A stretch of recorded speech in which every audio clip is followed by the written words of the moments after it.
Hello there guys, today I'm going to be reviewing the 2011 CollectA Utahraptor. Now this was another impulse buy, because I did that thing again where I worried myself to death over a minor problem and I just decided, screw it, I'm going to solve that problem by going with my original plan. Because I was a little bit worried about my new CollectA Velociraptor breaking again, and I know that this thing is a lot more durable. This also just shows how far CollectA came in only 5 years. There are still plenty of things wrong with it, but it's a lot better than that aforementioned Velociraptor. So, a couple of minor things. Mine's got a little bit of warping in the feet, so it's leaning a tiny bit further forward than it should be, but it still stands up. Start with the head, actually. I've got a lot of things to say about the head. I actually recently saw a Utahraptor mount, so I can say some things about that. They've given it brow horns for some reason. I don't know why, but they gave it brow horns. There's some minor shrink wrapping. Because the feathers start behind the eye, it's kind of difficult to tell that the skull actually ends back here, and it doesn't, because it sort of seems like the eye is where the temporal fenestra should be, but it's clearly not.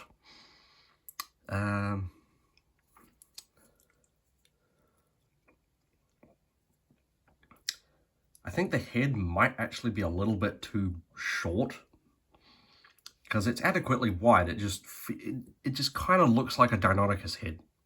Utahraptor had quite a long skull, and because it's at this scale, they haven't captured the weird curvy forward teeth at the front of the dentary. I like the little subtle touches of blue around. Like I've been seeing this thing on YouTube for, God, probably almost 10 years now, and I never noticed that. It's got little touches of blue on the wings and the crest behind the head, and then over here, and even on the tip of the tail. Yeah, at least the hands aren't pronated, but for some reason the wing on this arm is coming out of the back of the forearm. Like, there are muscle attachments there, not quill knobs. But on this side, sorry, on this side it is kind of right. It's still clearly coming out of the back of the hand. I don't really know what they were thinking when they made that.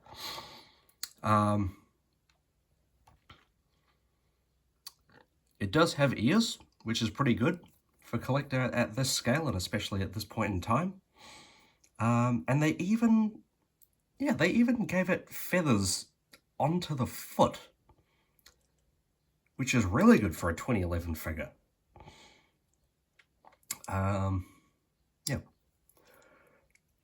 Obviously, the hand should be covered by the wing, and it should, well, at the time this was made, we didn't really know about how bulky Utahraptor actually was. And obviously it should have a tail fan instead of this weird tuft at the end of the tail. But hey, it's a start. It's kind of depressing that it took them until 2024 to give us an accurately feathered raptor, and even that has problems.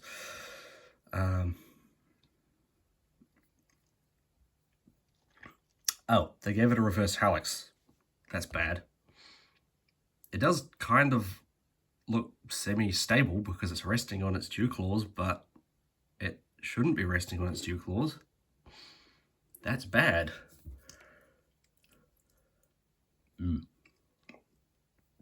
Yeah, the proportions of this thing are a little bit off. But now that I have this, I have plans for Vectiraptor and I have plans for Deinonychus. So speaking of other raptors, got the 2006 Velociraptor from CollectA.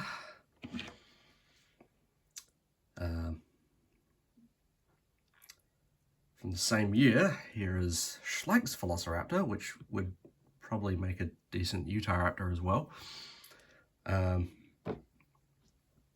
Constant size comparison of the Papodimetrodon, and then CollectA Mini Velociraptor, which is based on the old deluxe model, the Safari Iguanodon, and the CollectA Borealopelta.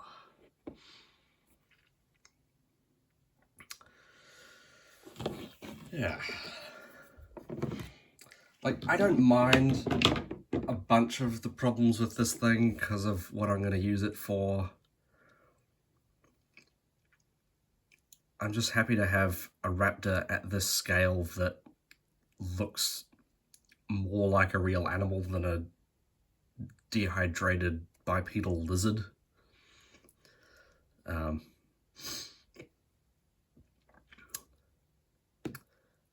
But because of its numerous inaccuracies and weird quirks, I think I'm only going to have to give this a 3. I think it's saved by its colors. Yeah, I'm going to give it a 3 out of 5. Right, so at some point later this year, there's going to be another unboxing because I'm getting 2 more things for a future project that's kind of similar to open world. And so I will see you then.